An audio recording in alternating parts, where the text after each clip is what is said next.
Dios te salve María, llena eres de gracia, el Señor es contigo, bendita tú eres de todas las mujeres, y bendito es el fruto de tu vientre Jesús. Santa María, Madre de Dios, ruega por nosotros pecadores, ahora y en la hora de nuestra muerte. Amén. Queridos hermanos, quiero aclarar primeramente que este tema no es una predicación, es una enseñanza. Por lo tanto, hay que tener bien abierta la mente, el oído, el corazón, pero por sobre todas las cosas tenemos que pedir al Señor memorizar. Por lo tanto, con la ayuda del Catecismo Católico, vamos a ver qué es un sacramento, qué es un sacramental, y luego vamos a ver la diferencia. No voy a poder, por razones de tiempo, hablar de todos los sacramentos ni de todos los sacramentales, pero voy a escoger por lo menos uno de los sacramentos, voy a escoger algunos de los sacramentales, ir viendo la diferencia y cómo también en muchos lugares se utilizan mal los sacramentales y se convierte en una superstición. Por eso algo también vamos a hablar de superstición para entender cómo a veces fácilmente nos desviamos de la sana doctrina. Estos días, especialmente en el almuerzo, estuvimos hablando con algunos hermanos de cómo dentro mismo de la iglesia hay teólogos que se salen del magisterio de la iglesia. Cómo hay desviaciones, cómo hay tergiversaciones de la Biblia. Por eso, antes de empezar con el tema, yo quisiera mostrarles, ¿saben lo que es esto? Ya dice, pregunto, y quiero que me respondan honestamente, a mí me pueden mentir, pero a Dios no. ¿Quiénes tienen este libro en su casa por lo menos? Muchos, muy bueno. Ahora pregunto, ¿quién lee por lo menos una vez a la semana? Que levante su mano. Gloria a Dios. Muchas veces pregunto y nadie levanta la mano. Escuchen lo que está escrito al dorso del Catecismo Católico. Es la Constitución Apostólica Fidei Depositum de San Juan Pablo II. Y dice así, él escribe esto. El Catecismo de la Iglesia Católica que aprobé el 25 de junio pasado y cuya publicación ordeno hoy en virtud de la autoridad apostólica, es una exposición de la fe de la Iglesia y de la doctrina católica, atestiguadas o iluminadas por la Sagrada Escritura, la tradición apostólica y el magisterio de la Iglesia. Escuchen esta parte. Lo reconozco como un instrumento válido y autorizado al servicio de la comunión eclesial y como norma segura para la enseñanza de la fe. Dios quiera que sirva para la renovación a la que el Espíritu Santo llama sin cesar a la Iglesia, cuerpo de Cristo en peregrinación hacia la luz sin sombra del reino. ¿Por qué es tan importante el Catecismo Católico? Por esto que acabamos de escuchar. Lo reconozco como un instrumento válido y autorizado al servicio de la comunión eclesial y como norma segura para la enseñanza de la fe. El gran problema que tenemos hoy día en la iglesia es justamente la falta de comunión eclesial. A veces escuchamos a un sacerdote decir que el demonio existe, el otro dice que no existe, algunos dicen que los milagros existen, otros que no existen. Ayer nos estamos recordando en la mesa de un teólogo que hoy día ya no es sacerdote, perdió, o él, no sé si él se autoexcluyó o el Papa le pidió que abandone, no sé la historia. Hoy día él ya no es sacerdote, dejó su ministerio y dijo que él iba a salir de la Iglesia Católica para seguir enseñando la verdad. Un día leí uno de sus libros, leí un par de libros, pero lamentablemente sus libros se venden en librerías católicas. Y uno de sus libros, que se llama Los Misterios de la Biblia, habla de que Jesús en verdad no caminó sobre las aguas. No fue un hecho portentoso. Lo que hizo Jesús es descubrir que en el medio del mar había un muro. Y él caminó sobre ese muro. ¿Hasta qué punto llega lo absurdo, lo estúpido, lo tonto? Y siendo todo un teólogo. Entonces, queridos hermanos, cuando nosotros nos separamos del magisterio de la iglesia, estamos pateando contra todo lo que hemos aprendido en la Biblia y el magisterio de la iglesia. Por eso, yo hoy quiero pedir que ustedes no solamente se enamoren de la Biblia, sino que se enamoren del magisterio de la iglesia. Cuando conozcamos más vamos a amar. Yo, cuando llegué, miré tantas caras, no podía ni distinguir quién era quién. Pero con el correr de los días y después de hablar con algunos de ustedes, estoy impresionado por lo que Dios les ha dado, incluso por sus problemas, y estoy tomando un cariño, un amor, como estábamos hablando ayer con Silvia, cómo uno se va acostumbrando con la gente que convive, y uno va de vuelta a su país un poco triste por un lado, porque no sabemos si vamos a volver a vernos, solo Dios sabe. Y así también es la enseñanza de la iglesia. Cuando más conoces, más te enamoras. Yo entro en una librería católica y cuando veo libros tan interesantes, me parezco a esas jovencitas que le ven a Luis Miguel y gritan, ¡ah! Quiero comprar todo. Pero miro mi billetera y no puedo comprar todo, ni siquiera 2 libros. Pero vayamos a lo que decía San Agustín y yo mencionaba. La sabiduría, el don de sabiduría es saborear las cosas sagradas. Es cuando te das cuenta que te apasionás por la Biblia, por lo que la iglesia te ofrece, y entras como en un trance de querer aprender todo. Me siento tan feliz porque cuando estaba hablando ayer de la Biblia y terminaba de hablar, se me acercó una hermana y me dijo, por favor, repetime el texto bíblico en donde habla del matrimonio. ¿Se acuerdan que mencioné algo de la sexualidad también? 1 Corintios capítulo 7. Y dije, voy a leer todo, dijo. Ya empezó a funcionar lo que queríamos, ¿eh? El apetito, que querramos aprender más y más. Y entonces hoy vamos al catecismo católico. El Papa Juan Pablo II ya nos está diciendo que es un medio, es un instrumento para mantener la comunión eclesial. Y nosotros necesitamos estar en consonancia con lo que enseña la iglesia, porque corremos el peligro de estar golpeando al vacío, como dice San Pablo, y al final quedar descalificado. Eso ocurre con mucha gente, laicos, sacerdotes y hasta obispos. Por eso tenemos que seguir rezando por la comunión eclesial. Los sacramentos de la iglesia. Esto podemos encontrar en el número 1210. Sería bueno aprender a leer el catecismo católico, porque cuando uno mira así, dice, ¿cuándo voy a leer todo esto? Pero yo le recomiendo siempre a los predicadores, cuando damos talleres de predicación, que mire para atrás y va a encontrar lo que es más fácil.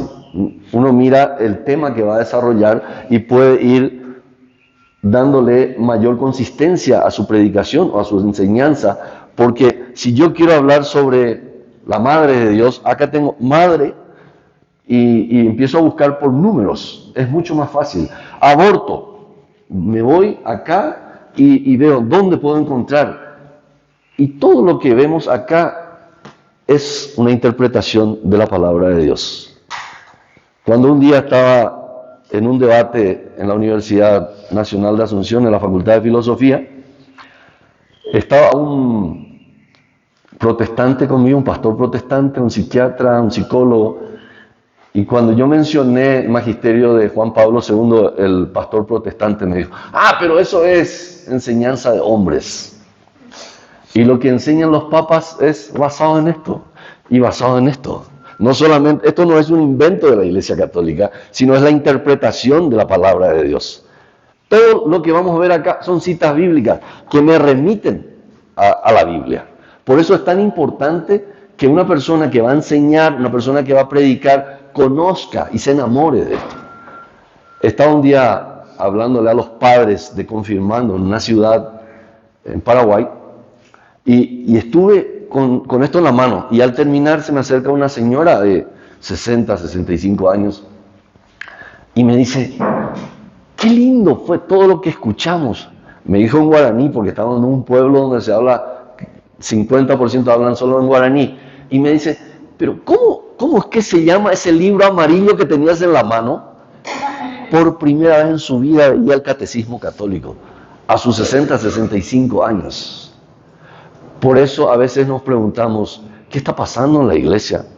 Hay gente que se va con los protestantes y recordamos las palabras del profeta Oseas: mi pueblo perece por falta de conocimiento. Porque no hemos leído esto, porque no hemos leído esto. Hay gente que se va y de repente encuentra allá que le enseñan y encontraron el tesoro y vieron la luz. Y nosotros tenemos tanto tesoro, hermanos, y a veces no aprovechamos. Vamos entonces a lo que dice el Catecismo Católico sobre los sacramentos. Repito, 1210. Los sacramentos de la nueva ley fueron instituidos por Cristo y son 7, a saber: bautismo, confirmación, Eucaristía, penitencia, unción de los enfermos, orden sacerdotal y matrimonio. Los 7 sacramentos corresponden a todas las etapas y todos los momentos importantes de la vida del cristiano. Dan nacimiento y crecimiento, curación y misión a la vida de fe de los cristianos. Hay aquí una cierta semejanza entre las etapas de la vida natural y las etapas de la vida espiritual. Esto lo dijo Santo Tomás de Aquino. No voy a poder hablar de los 7 sacramentos, no hay tiempo. Pero quiero hablar del matrimonio. Antes de hablar del matrimonio, quiero recordar lo que hacemos nosotros en la pastoral del exorcismo. Cuando viene una persona enferma, lo primero que nos dice es todo el problema que tiene. Y le recordamos a cada uno de que nosotros no somos psicólogos, no somos psiquiatras. Si yo le cuento mi profesión, tal vez uno va a salir corriendo. Yo les comentaba, yo soy licenciado en Ciencias Políticas, y viene un enfermo, yo le digo, soy politólogo, capaz que se corra de ahí. Pero hay mucha gente que no sabe ni por qué se va. Y hace poco, un joven fue a parar allá porque su mamá le pidió. Él no sabía ni a dónde se iba. Lo único que le dijeron la dirección y la parroquia donde atendemos. Él no sabía que eso era la pastoral del exorcismo, porque tal vez no se iba a ir. Lo cierto es que llegó con una camisillita, todo musculoso, así como yo más o menos, y lleno de tatuajes, lleno de piercing, etcétera, etcétera, todo, hasta su cuello. Y tenía una presencia impresionante. Y vino y se sentó en la silla. Y le dije, hola fulano, pues ya teníamos la ficha. Y le digo, ¿cómo llegaste hasta aquí? Y yo hasta ahora no sé por qué llegué ni por qué vine. Mi mamá me pidió que venga porque yo intenté suicidarme 5 veces. Y en este momento necesito que alguien me ayude. No sé si ustedes son psicólogos. No, nada de eso. Y le dije, ¿vos crees en Dios? No. ¿Crees en la Virgen María? No. ¿Crees en la iglesia? No. Y yo dije, wow, qué difícil va a estar esto, decía dentro mío. Y entonces le expliqué el proceso que nosotros hacemos para que una persona pueda llegar a la sanación, a la liberación. Y le dije, primero queremos orar por vos. Y luego te vamos a decir qué vas a hacer para que este proceso sea útil para vos. Y me dijo, hagan lo que quieran porque yo quiero salir del cuadro donde estoy metido. Y él nos contó que se enamoró de una mujer muy linda y rica, Pero él no tenía dinero, entonces el suegro no le quería. Y como él quería que su suegro y su suegra le aceptaran, empezó a estafar. Un año se dedicó a estafar y consiguió mucho dinero. Tenía un auto lindo y ya tenía dinero, aparentemente era todo brillante en su vida, y le aceptaron sus suegros. Pero después de un año, la policía vino, le llevó de su casa a la cárcel y tuvo que pagar todo. Y por supuesto, ahí perdió a su novia, me dijo, perdí a mis amigos, nadie me acepta, a donde yo me voy me rechazan, porque lo primero que le dicen a alguien que está cerca mío, cuidado, te va a estafar. Era triste su historia, me dijo que él no llegó a conocerla a su papá, a los 3, 4 años el papá desapareció de la casa, y entonces, cuando él me contó todo, le dije, lo único que te pido es que me dejes orar. Vamos a orar porque nosotros le atendemos de 2 en 2 a las personas, porque no sé si ustedes tienen acá, pero yo creo que a nivel mundial la iglesia tiene todo un protocolo ahora para atender. No se le puede atender a una persona en un lugar encerrado, tiene que haber otra persona, si es posible tiene que ser en lugares abiertos, etcétera. Hay todo un protocolo. Y siempre está una señora ahí conmigo. Oramos por él.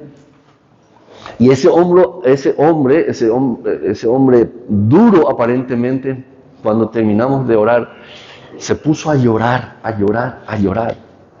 Y me dijo, permitime darte un abrazo. Y le abracé, me llenó de lágrimas, me empapó de lágrimas. Y yo también lloré, por supuesto. La señora que estaba conmigo lloró, lloramos todos. Y me dijo, voy a tratar de venir de vuelta la semana que viene. La semana siguiente, el que no creía en nada, que no creía en Dios, ni en su mamá creía, vino así feliz. Otra vez con su camisillita, ¿verdad? Porque los que tienen físico, a los que trabajan por su físico quieren mostrar. Entonces, vino así y vino y se sentó. Y dijo, no sé qué me hicieron. Lo único que les digo, amanecí súper bien y ahora estoy feliz. Y nos miramos así con la señora con la que ora conmigo. Y bueno, es la obra de Dios, le dije. Volvimos a orar por él. La siguiente semana, yo no sabía cómo decirle el proceso, porque él rechazaba todo supuestamente de entrada. Entonces me fui lento y le dije, ahora tenemos que hacer un pasito más. Cuando vos te decidas, yo te invito a que vayas a la confesión. Y te vamos a preparar, te vamos a enviar por WhatsApp cómo uno se confiesa, porque él ni se acordaba cómo se confesaba. Él se alejó totalmente de la iglesia, no se acordaba ni si tuvo el bautismo, la confirmación. Era un joven de 24 años aproximadamente. Y entonces le dije, medio temeroso, ¿qué te parece si te decidías a la confesión? Te va a hacer súper bien. Y le hablé de la reconciliación. La siguiente semana vino y me dijo, creo que quiero confesarme.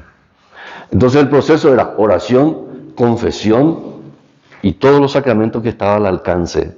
Eso es lo que hacemos. Entonces le dijimos al padre, que es miembro de la pastoral, padre, hay un pez gordo, ¿podrías confesarle? Y él dijo, sí. Y se fue la siguiente semana directo a la confesión. 1 hora duró su confesión. Y el padre, después de una semana, yo le escuché en la homilía, él se dedicó a hablar de este joven. Y él decía, me impresionó la primera vez que le vi. Pero era un muchacho que se apartó de Dios. Pero a través del sacramento, él me abrazó y salió feliz. Y ese joven después ya, ni su mamá le decía que venga, él ya quería venir. Pero le dijimos, aquí solamente te podemos recibir 4, máximo 5 veces.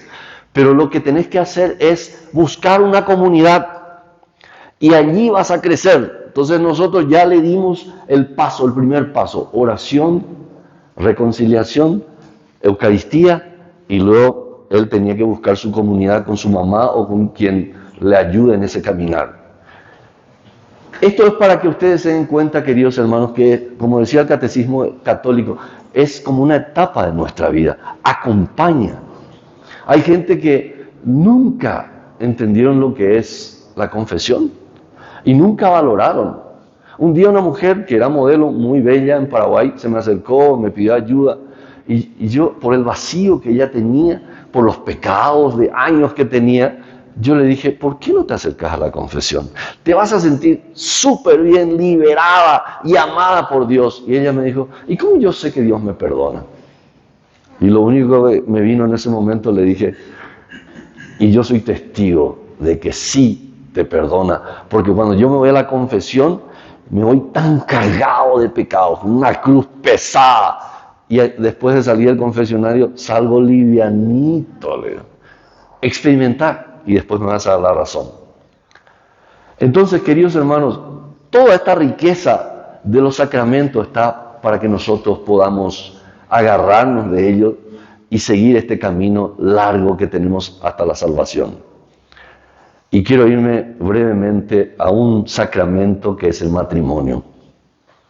Yo les contaba que estuve 10 años como soltero, como viudo, y yo me empecé a acostumbrar a la vida de viudo. Mi hijo menor tenía 15 años, mi hija mayor 6 años más, y yo tenía que continuar la vida con ellos, sin una mamá que le daba todo, la mamá que cuidaba los detalles de la casa, los detalles de los estudios de sus hijos. Yo complementaba dando el dinero que se tenía que dar a fin de mes, pero era la mujer la que organizaba todo, hasta regar las plantas. Teníamos, gracias a Dios, una señora que nos ayudaba. Pero cuando ella murió, yo solo sabía hacer bife con huevo.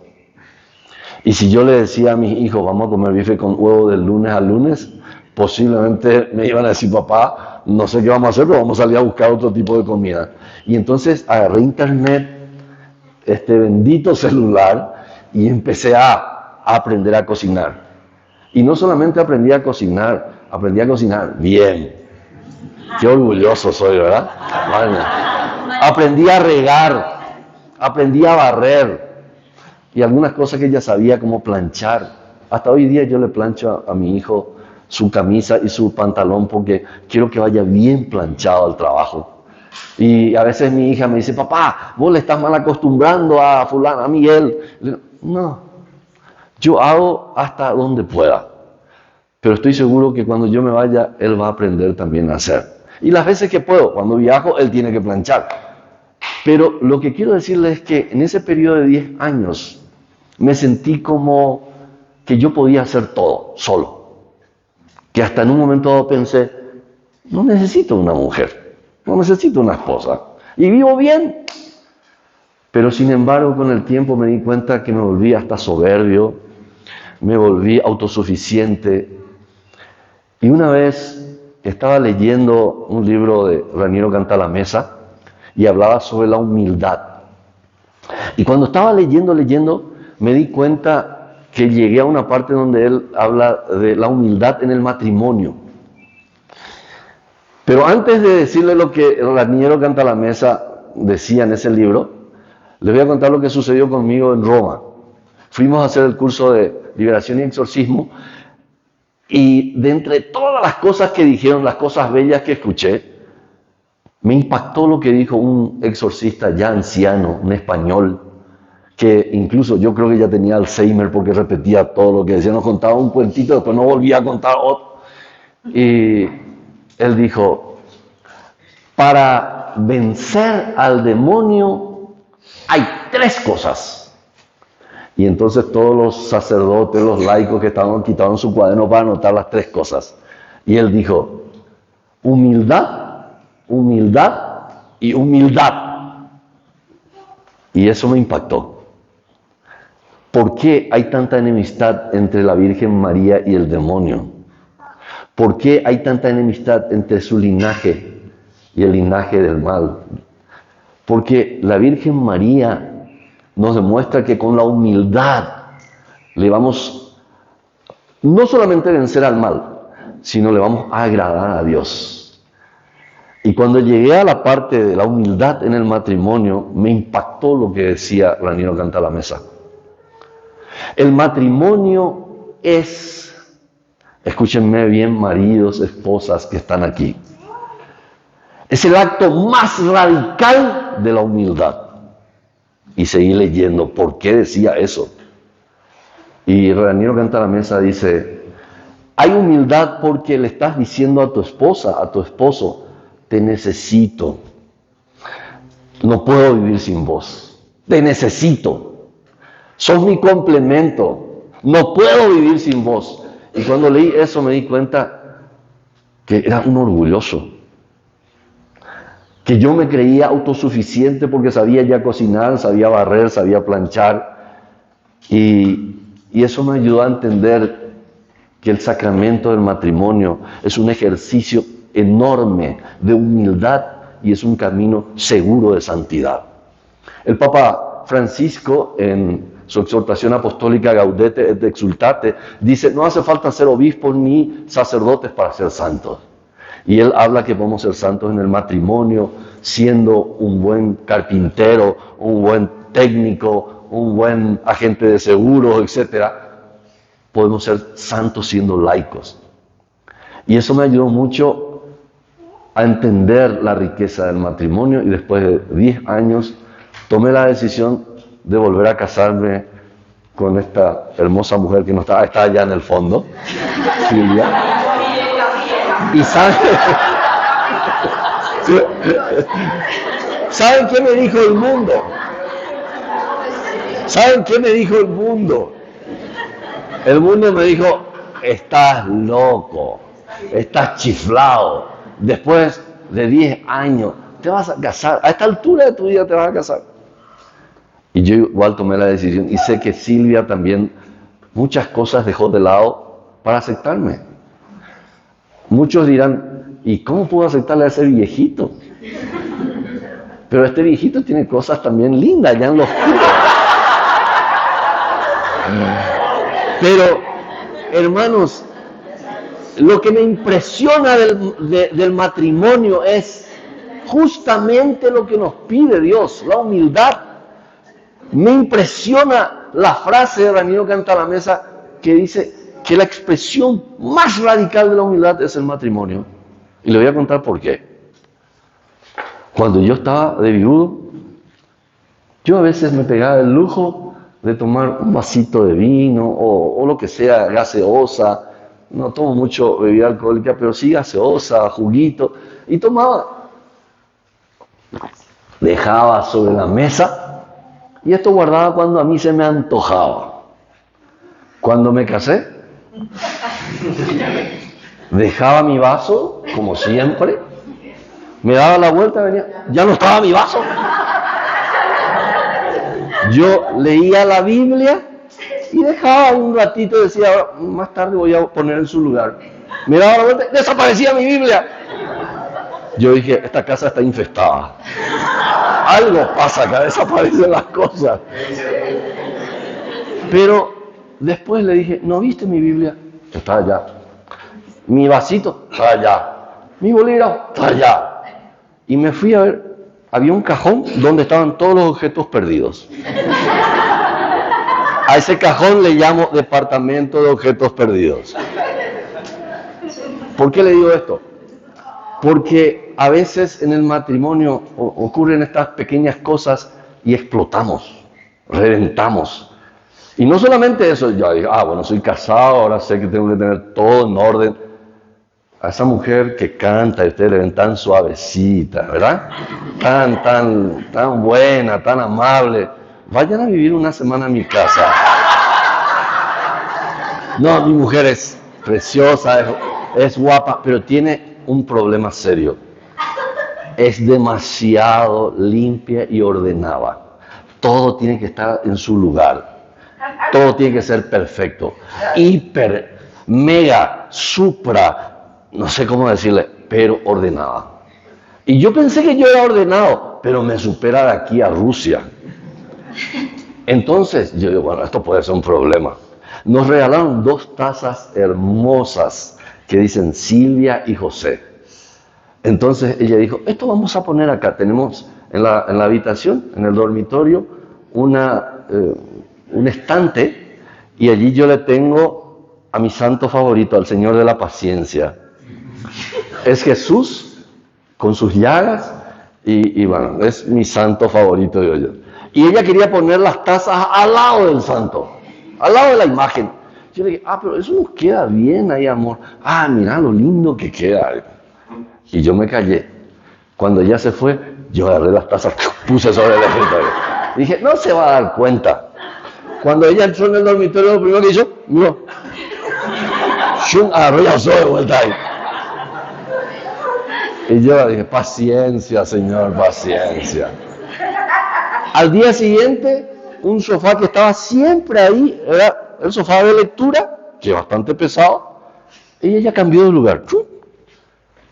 Y yo le dije, pero queda mejor acá. No, ahí queda bien.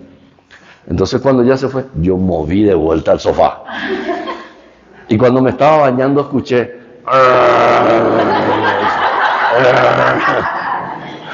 No era ningún demonio, era mi esposa que estaba... Y cuando yo salí, le miré al Señor de la paciencia, le dije, me reí. Dije, Señor, que yo me pueda reír hasta el fin de mis días de estas cosas. Porque esas son las cosas que causan conflicto. Y por sobre todas las cosas, es un ejercicio tremendo de humildad. Porque el humilde es aquel que se abaja. Es aquel que acepta, aún cuando no le gusta. Y yo sé que ella también tiene que soportarme, tiene un marido tremendo. Y tiene que soportarme y tiene que a veces decirme sí cuando a ella no le gusta. Eso es el ejercicio de humildad. No es fácil. Y no crean que nosotros no discutimos. No somos un matrimonio perfecto, por más de que conozcamos toda la Biblia, pero sí tratamos de que entendamos cada día lo que Dios quiere de nosotros como esposos. Eso quería compartir con ustedes, queridos hermanos, de lo que es un sacramento. El sacramento es un camino de santidad. Por eso yo tomé la decisión ya a esta edad de volver a casarme y seguir el camino que el Señor me puso, porque no hace falta ser, repito lo que decía Francisco, el Papa Francisco, no hace falta ser obispo ni sacerdotes para ser santos. Y allí donde el Señor te llamó, allí tienes que seguir siendo santo. Y qué lindo es el matrimonio, ¿sí o no? Qué lindo es encontrar a alguien a quien abrazar en los días fríos, especialmente cuando estás en Bogotá. A pesar de que mi cama está allá y ella ya a 2 metros estamos en Bogotá. Pero qué bueno es tener con quien compartir tus tristezas, tus alegrías y los momentos también de pasión, como ayer hablaba de la sexualidad del matrimonio. Vayamos a ver ahora qué es un sacramental. Y esto vamos a encontrar en el Catecismo Católico, en el número 1667. 1667, y dice así: la Santa Madre Iglesia instituyó además los sacramentales. Estos son signos sagrados con los que, imitando de alguna manera a los sacramentos, se expresan efectos, sobre todo espirituales, obtenidos por la intercesión de la Iglesia. Por ellos, los hombres se disponen a recibir el efecto principal de los sacramentos y se santifican las diversas circunstancias de la vida. ¿Cuáles son? El rosario, todas las bendiciones del agua, de la casa, del automóvil. Un sacramental es el exorcismo, del que hablábamos ya ayer. Si ustedes quieren saber algo más del exorcismo, van a encontrar justamente leyendo los sacramentales, y van a encontrar muchas cosas interesantes. Las bendiciones de todo tipo, como dije, en el número 1673, habla justamente del exorcismo. Y dice: cuando la Iglesia pide públicamente y con autoridad en nombre de Jesucristo que una persona o un objeto sea protegido contra las acechanzas del maligno y sustraída a su dominio, se habla de exorcismo. Jesús lo practicó, de él tiene la Iglesia el poder y el oficio de exorcizar. Y sigue hablando, pero por razones de tiempo voy a pasar esto. Yo le pedí a nuestra hermana Diana, Sí, señor. que nos lea cuáles son las diferencias entre los sacramentos y los sacramentales para entender mejor. Nos va a ayudar mucho a entender cuáles son. A ver, Diana, si nos puedes ayudar, por favor. Escuchemos con atención. Tenemos 6 diferencias. La primera, los sacramentos producen efecto por su propia virtud. Los sacramentales solo por la devoción del que los recibe. Segundo, los sacramentos contienen y confieren la gracia habitual o santificante. Los sacramentales nos alcanzan tan solo gracias actuales. Tercero, solo Cristo puede instituir e instituyó de hecho los sacramentos. Los sacramentales, en cambio, han sido instituidos es por la Iglesia. Cuarto, los sacramentos son necesarios para la salvación, los sacramentales no. Quinto, los sacramentos son 7 y nada más que 7, como lo definió el Concilio de Trento, que es el bautismo, la confirmación, la penitencia, la Eucaristía, la unción de enfermos, orden sacerdotal y matrimonio. Los sacramentales son muchos. Por ejemplo, las letanías, la aspersión con agua bendita, las limosnas, las bendiciones, el pan bendito, las bendiciones de las casas, de los campos, de los coches, exorcismos y hay muchos más. Muchas gracias, Diana. ¿Se dan cuenta de la diferencia que hay? Entonces, voy a dar un ejemplo de sacramental, el rosario, que utilizamos mucho nosotros. El agua bendita, la sal, etcétera, el exorcismo, la sal exorcizada, el aceite exorcizado, que tenemos que saber cuándo utilizar. El agua bendita y todo lo bendecido se puede utilizar sin ningún inconveniente entre nosotros los laicos. El agua exorcizada, la sal exorcizada, se utiliza generalmente cuando hay una presencia demoníaca. Por eso es que se utiliza por los exorcistas. Hoy día, lamentablemente, hay una desviación. Hay sacerdotes que no sé si por desconocimiento o por atraer a la gente, que ofrecen en sus misas, en los flyers, al término de la misa se va a exorcizar agua y aceite y la gente se va. Porque cree que eso va a solucionar todos sus problemas. No sé si ocurre acá, creo que Silvia mencionaba en una de sus prédicas que cuando uno va a un lugar, a veces en la misa se llenan de botellas. Llevan al altar y la gente está más pendiente de en qué momento el sacerdote le va a bendecir o le va a exorcizar su agua. Entonces, en vez de utilizar bien el sacramental, a veces nos desviamos. Pero antes de pasar a algo muy interesante que es la superstición, quiero decirles que los sacramentales, que a veces nosotros no le damos importancia, sí son útiles. El agua bendita, por ejemplo. Yo nunca experimenté la eficacia del agua bendita hasta que empecé a orar por jóvenes que estaban en las sectas satánicas. Porque gritan cuando entran en contacto con el agua bendita. Y hasta hay una voz que pide, por favor que no le derrame más, me quema.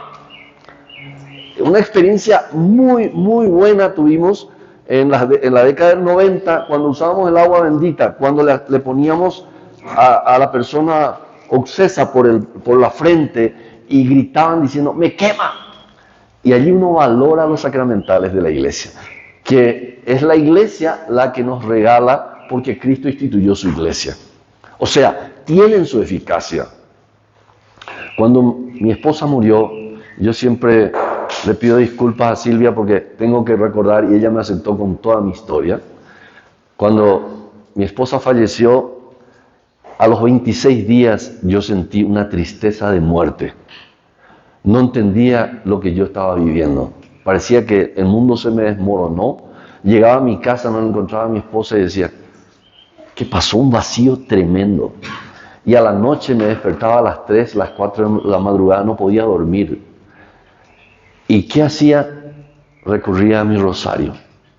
Y le pedía a la Virgen que me ayude a que me sostenga, porque no sabía qué hacer. No entendía lo que estaba viviendo. Y empezaba a rezar. Tercer, cuarto misterio, me quedaba dormido profundamente. Estuve 2 años así. Nunca probé un ansiolítico. En ese mismo tiempo en que yo estaba sufriendo, yo me enteré de que un señor se tiró del único cerro que tenemos en la zona de Asunción, porque nuestra ciudad es solo planicie, o sea, es algo plano, perdón, y hay un cerro. Y se fue y se suicidó de ese cerro. Se tiró, murió. Y yo decía, el rosario, la Virgen me está sosteniendo, porque cualquiera que haya sentido lo que yo sentí posiblemente podía parar hasta incluso en el neuropsiquiátrico. Pero sin embargo, la Virgen María a través del rosario me sostuvo esos 2 años. Y lo más lindo es que cuando ya un día sentí que el Señor me alivianaba mi cruz y todo el sufrimiento, me quedé con el hábito de dormir siempre rezando el rosario. Aunque ya haya terminado mi rosario, para dormir, para encontrarme con la Virgen María, duermo con mi rosario. Y hoy día esa práctica me da tanta paz, porque siento que mi mamá, la Virgen María, me cuida cuando yo duermo. Está ahí el Señor y su madre cuidándome. Y dice el salmista, Israel, tu Dios no duerme ni cabecea. A mí a veces me dicen, ¿y cómo después de ver esto tan feo te vas a dormir? Digo, duermo tranquilo, mi problema no es falta de sueño, mi problema ya es para despertarme. Duermo tan bien porque el Señor me cuida. Un día se fue con nosotros un diácono permanente a ver una liberación, y en el momento en que estaba eso feo, él me dice, José, préstame tu rosario. No traje mi rosario. Y le presté mi rosario. Después de una semana le llamo a pedir por mi rosario y me dijo, por favor vení y lleva, porque no sé si se me prendió algún demonio, pero no puedo dormir hace 7 días. Y eso era el miedo que él tenía, porque no estaba acostumbrado a ver. Entonces, este rosario no sirve de nada si no tengo fe. Y eso vamos a ver cuando leamos la superstición. Quiero terminar con esta parte y después vamos a entender las desviaciones que se pueden dar. El rosario tiene su eficacia, pero no en sí solo, vamos a ver enseguida. Todos los sacramentales son eficaces, pero ocurrió que en algún momento dado nos olvidamos del agua bendita. Y en una ocasión uno casi volvió a su casa para traer y le dijimos, no, tranquilo, vamos a rezar, el Señor igual va a actuar. Rezamos, igual se liberó. El Señor nos estaba enseñando que aunque el agua bendita o la sal o el rosario sean importantes, lo más importante es el hombre para Dios. Lo más importante es la fe que tengas para que se libere a alguien. Y entonces no dependemos ya de los sacramentales, dependemos de Cristo Jesús. Y le pedí a Camilo que nos lea qué dice el Catecismo Católico sobre la superstición. Escuchen bien, para entender mejor de todo lo que estamos hablando. Capítulo 3. No habrá para ti Dios delante de mí. 2110.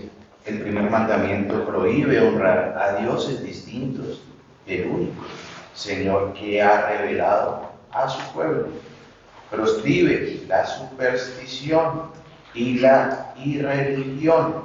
La superstición presenta en cierta manera una perversión por exceso de la religión. La irreligión es un vacío opuesto por defecto de la virtud de la religión. Esperamos un ratito ahí, Camilo, antes de pasar a la definición de la superstición. Yo sé que aquí hay gente muy inteligente, gente que tiene 3, 4 y 5 títulos. Pregunto, ¿qué significa lo que acabamos de escuchar? Es la perversión de la religión. ¿Qué significa perversión? Porque a veces decimos términos que no entendemos.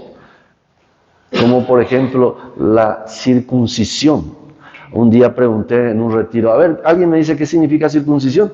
El Antiguo Testamento está lleno de eso, y uno lee y repite, y todos se callaron, y una señora allá en el fondo levantó la mano y dijo, es cortarle el pene al hombre. Y dijo, Dios mío.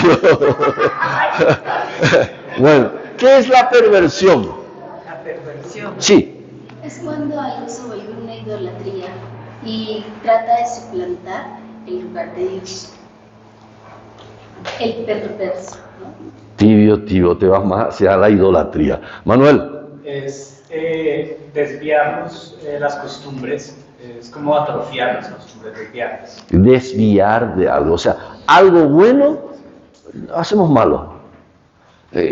Entonces, lo que decía acá la hermana Carolina se iba más hacia la idolatría. O sea, en vez de adorar al Dios verdadero, estamos desviándonos y nos vamos hacia otros dioses. ¿Por qué es importante entender esto? El supersticioso no es una persona que no cree, no es un ateo, no es ni siquiera un idólatra. Es una persona muy religiosa, pero que pervirtió la religión. Y acá viene lo más interesante, y ya vamos hacia el final para que no se cansen. Camilo, 2111, la definición de la superstición. La superstición es la desviación del sentimiento religioso y de las prácticas que impone. Puede afectar también al culto que damos al verdadero Dios. Por ejemplo, cuando se atribuye una importancia de algún modo mágico a ciertas prácticas, por otra parte, legítimas o necesarias atribuir la eficacia a la sola materialidad de las oraciones o de los signos sacramentales, prescindiendo de las disposiciones interiores que exigen, es caer en superstición. Gracias, Camilo. Quiero explicarles con mis palabras. La superstición, dice, es la desviación del sentimiento religioso y de las prácticas que impone. Puede afectar el culto que le damos incluso al verdadero Dios. Y luego dice, atribuir la eficacia a la sola materialidad de los sacramentales, por ejemplo, el rosario.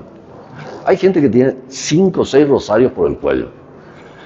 Y parece ya un bazar esotérico. Y entonces dice, ¿y por qué tenés tanto rosario? Porque este me bendijo Fray Nelson Medina. Esto me bendijo el padre. ¿Cómo se llama el padre tan famoso de los dominicos, el que hace exorcismo? Pachito el otro. Entonces no puedo quitarme esto, porque este tiene más poder que el otro. Eso es caer en la superstición. Si yo tengo el agua bendita, pero creo que el agua bendita le va a convertir a mi marido, entonces llevo un botellón a mi casa y cada vez que mi marido va a tomar un caldo, una sopa, le derramo ahí. Espero que le convierta esto. Y hay señoras que están mirando a ver si su marido no chispea cuando toma el agua bendita. Eso es caer en la superstición. ¿Por qué? Porque dice que tiene que el hombre acompañar con su espiritualidad. Si uno prescinde de lo espiritual, entonces cae en la superstición. ¿Cómo nos da a entender el catecismo católico que podemos caer fácilmente en la perversión de la religión? Cuando usamos de manera mágica los sacramentales y hasta incluso dice la materialidad de la oración. Y con esto termino. Hay gente que dice que las oraciones son poderosas. Hay oraciones de poder. Hay libros que se llaman oraciones de poder. Pero yo digo, la oración no tiene poder. El que tiene poder es Dios. Y puede escuchar o no escuchar tu oración. Porque hay gente que cree, como yo tengo la oración de San Benito, yo oro esto y todos los demonios huyen. Hasta mi suegra se va de la casa. Tiene mucho poder. Eso es lo que el catecismo católico nos está diciendo, es una superstición. Esta oración que me regaló fulano, esto va a solucionarlo. Eso es creer en la materialidad de la oración. Yo le suelo decir a la gente, uno se va al curandero, el curandero reza o no por vos. Sí, reza. Y hasta te da oraciones de San Benito, oraciones tal cosa, y uno tiene que irse 9 días y él sigue dándole oraciones y rezando. Dios le puede escuchar a una persona que cuando viene un cliente le dice, yo quiero aquel marido ajeno. Y dice, ay, no hay problema, te vamos a conseguir, vamos a rezar. ¿Dios le va a escuchar? Por más de que sea la misma oración que nosotros rezamos, ¿acaso le puede escuchar a una persona que está queriendo hacer un maleficio, un encantamiento para quitar un esposo ajeno? No. Entonces, la oración en sí no tiene poder. Repito, el que tiene poder es Dios y Él escucha o no escucha de acuerdo al corazón del hombre, de acuerdo a la espiritualidad de cada uno de nosotros. Espero que haya quedado claro. Si hay alguna duda, después podemos hablar en los pasillos porque ya la hora se nos va, estamos un poco atrasaditos. Así es que, queridos hermanos, pidámosle al Señor que comprendamos todos los días la riqueza que nos dejó a través de la iglesia. Los sacramentos, los sacramentales, pero no caigamos en la superstición. Seamos personas de fe, formadas para que el día de mañana no nos desviemos y no caigamos en la perversión de la religión. Yo te invito a que en este momento me acompañes en esta breve oración.